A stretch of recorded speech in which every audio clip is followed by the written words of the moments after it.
Merhabalar. Dikiş makinesinin bakımıyla ilgili daha önce bir video çekmiştik. Ve gördük ki o videomuzun altında yorum yapan takipçilerimiz iplik geçirme ile ilgili sorun yaşadıklarını anladık. Ve biz de iplik nasıl geçirilir onunla ilgili bir video çekmeye karar verdik. Gelin hep birlikte dikiş makinesine iplik nasıl geçirilir onu gösterelim. Öncelikle makaramızı makara miline yerleştiriyoruz. Gördüğünüz gibi 2 tane makara mili var. Herhangi birine yerleştirdim.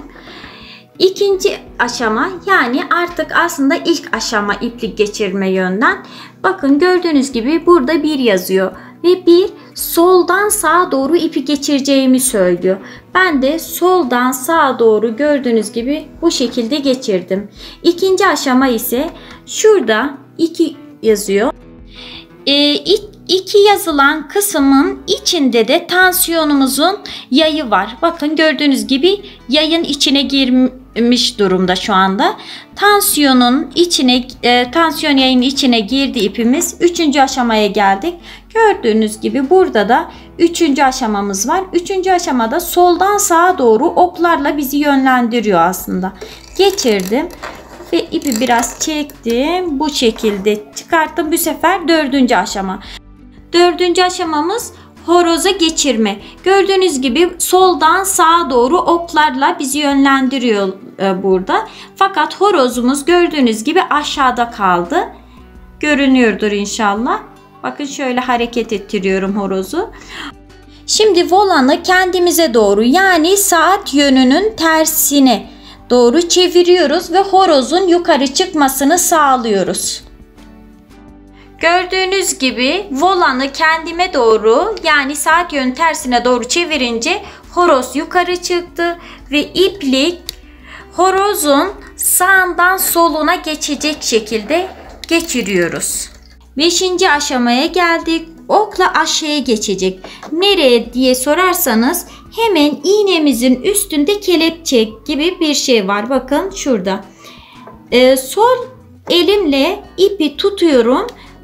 İpin diğer ucunu da sağ elimle tutup kelepçe kısmından geçiriyorum bu şekilde. Üstten aşağıya doğru gelecek şekilde geçiriyorum. Şimdi diğer bir aşamamız ise ipliğimizi iğneden geçireceğiz. Önden arkaya doğru ipimizi geçiriyoruz. Bu şekilde ipimizi geçirdik. Şimdi sıra geldi alt ipliğimize arkadaşlar. Alt ipliğimiz masuranın mekiğe nasıl takılacağını göstereceğim. Öncelikle makinamızın bu parçasını çıkaracağız.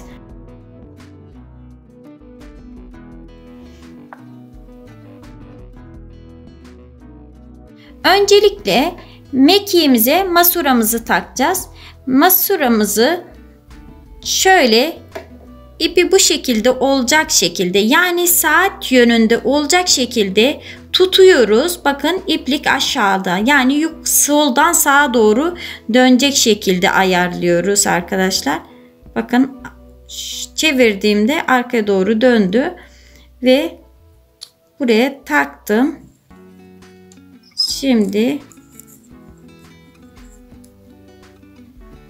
şuradaki çentik gibi bir yerden ipimizi geçiriyoruz. Tık deyince geçtiğinden emin oluyoruz arkadaşlar. Şimdi mekiğimizin tırnağı var. Veya da yaprak da diyebilirsiniz diğer bir ismiyle.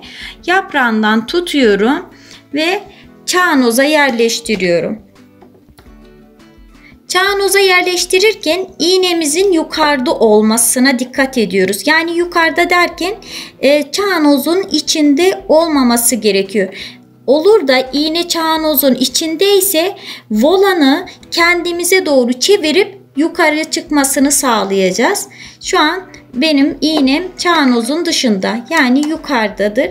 Artık mekiğimi çanoza takabilirim. Ve tık sesi gelince yerine tam oturduğun göstergesi olacak. Evet, mekikten çıt sesi gelince yerine tam oturduğunu anlamış olacağız. yine de tam emin olabilmek için alt ipliğini yukarı çıkaracağız. Volanı kendimize doğru çeviriyoruz ve iğneden, yani yukarıdan gelen ipin ucunu tutuyoruz. Alt ipliğin yukarı çıkmasını sağlıyoruz. Gördüğünüz gibi alt ipliğim yukarı çıktı. Özellikle alt ve üst iplikleri farklı taktım. Gösterince alt iplik ve üst iplikler karışmasın diye, daha net anlatabilmek için. Ve alt iplik ve üst ipliği birlikte tutuyoruz ve arkaya doğru geçiriyoruz. Baskı ayağın altından arkaya doğru geçirdim. Şimdi artık çağınozun menteşe kısmını, yani bu parçasını kapatıyorum. Diğer parçayı da bu şekilde yerine oturtturdum. Şimdi makinamızın sağ alt tarafındaki düğmeye basarak makinamızı hazır hale getiriyoruz. Gördüğünüz gibi makinemizin üst ve alt ipliklerini geçirdik.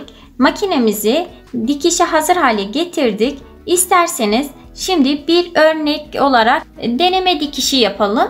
Öncelikle kumaşımızı baskı ayağının altına yerleştiriyoruz. Kumaşımızı yerleştirdikten sonra baskı ayağını gördüğünüz gibi hemen indiriyoruz. Onu indirince gördüğünüz gibi makinamızın baskı ayağı da inmiş, yerine oturmuş oldu. Ve şimdi artık pedala basabilirim.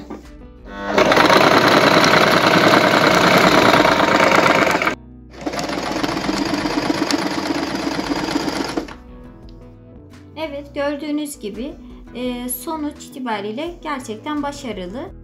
Başka bir teknik videomuzda görüşmek dileğiyle. Hoşça kalın.